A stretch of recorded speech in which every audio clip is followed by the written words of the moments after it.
maybe, I don't know. I don't think we have the appropriate technology to enhance the audio or whatever, but enhance. I recently heard of some pretty spooky static voicemails received from a dead man.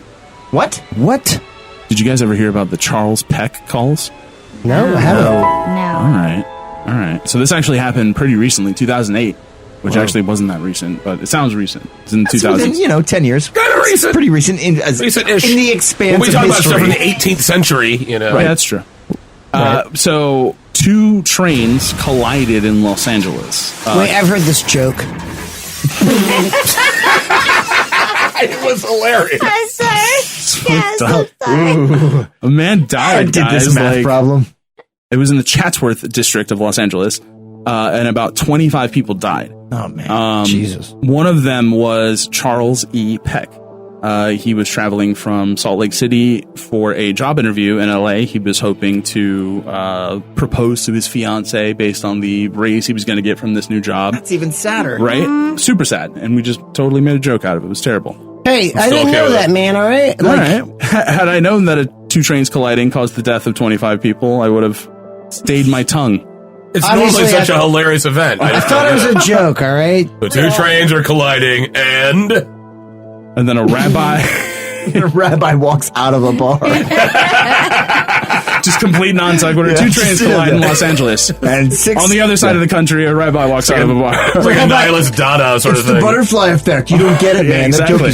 That joke's deep. Rabbi Roberts immediately swears off alcohol. All right, so Charles E. Peck died. And he was going to have this amazing new job, and he was going to propose to his fiancée, Andrea Katz. And he died. He died in that train crash. So, I mean, that's sad. It's tragic, but it's not supernatural yet. The scary thing that happened, I guess the unnerving thing, is that during the 11 hours following the train crash, there were a total of over 35 calls made to Charles Peck's friends, family, various acquaintances. Hours after it? Total of 11 hours during the next 11 hours. So Jeez. For a period of time after he was dead in the crash, he was sending out, or his phone was sending out calls. The immediate family knew about the crash, and there were still attempts to recover survivors, so they assumed that he was trying to reach them through the wreckage and call for help.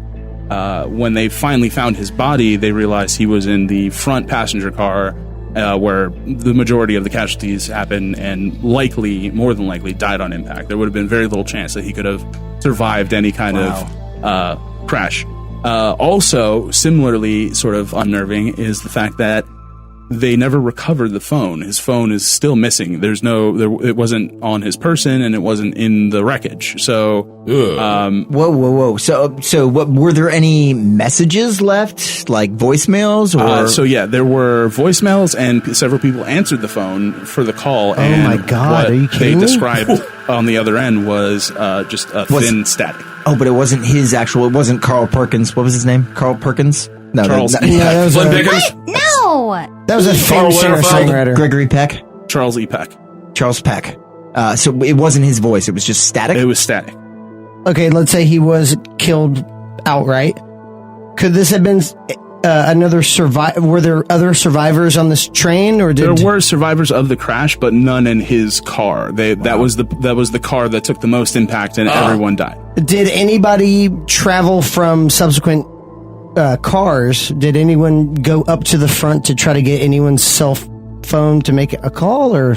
It doesn't I'm sound, grasping at straws. Yeah, like you're saying, is it possible that his phone somehow was like ejected from the crash and someone recovered it and started catfishing from the grave? Or maybe trying to contact them. I didn't go all the way there. Yeah, but just someone trying to make a 911 call. It does imply that following the crash, that anyone who had to be rescued had to be like professionally removed from the wreckage. It wasn't that there were people walking around and sort of like helping out. I want to be professionally removed from wreckage. I just want to swap out. I don't want to have to be in some weird waffle position or something. It's not like you have to pay them. Somebody else is paying for it. Yeah, but still, it seems like if you just get hit, that's one thing. But if you have to be professionally removed, that there's a lot more involved in your death. You make it seem like obligatory valet service. Kind of is. That sucks. I hate obligatory valet. Like where you just don't have a choice with your body is removed from a wreckage. That's kind of sucks. I can do this myself, guys. I'm not mad that I'm dead. I'm mad that I got to tip this guy now. So I thought that was pretty spooky, and I started doing a little bit of research into this, I guess, what you would call a phenomenon, people contacting people after they allegedly died. And there was another case in, I believe this was in Michigan, but the guy's name was Jack Rose. Not Jack Frost. Jack Rose. Frankenstein. F-R-O-E-S-E. Oh. So if it's German, it would be Furst. Hirsch. Almost like Furst. So anyway, Jack tragically died of heart arrhythmia at the age of 32 in 2011, which is terrible. Again, young death. Didn't have to go. But he apparently, about 6 to 7 months after his death, sent a series of emails to his friends and family.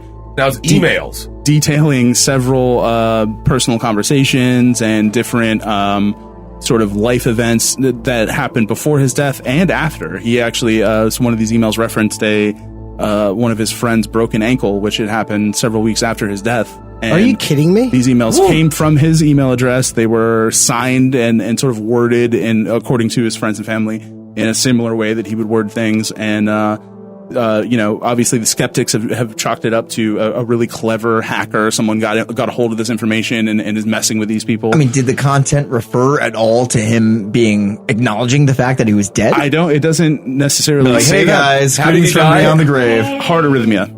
Did he know he was going to die?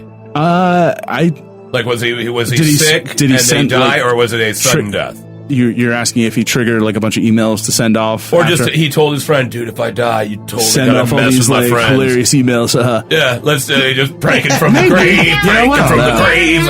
But yeah, there were references to several conversations that he had with his friend about little innocuous stuff. Like he told one of his friends that that he needed to clean up his attic, and then in the email it was a reference to this conversation that they had about him cleaning up his attic. Really judgy phenomena. Yeah, like. Yeah, I mean, you don't really have shit to say. Killing themselves. Yeah. I'm dead, but you really haven't cut the lawn in like 2 weeks. Exactly. What's going on? I can totally see it from up here, from down here. It's embarrassing. We're all talking about it. Your fall palette really isn't working. We've gone from static messages on an answer machine or a voicemail to spooky email.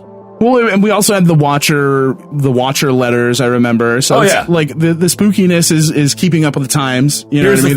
Here's what I want to bring up. And emails. Is it going to get to the spooky point? Tweets? No. Emojis from the grave. Yes. Emojis from the grave. Just like you wake up and just like, what? I think it's even gone beyond that. Smiley face, flame, donkey mailbox. Sweat spray. Snapchat.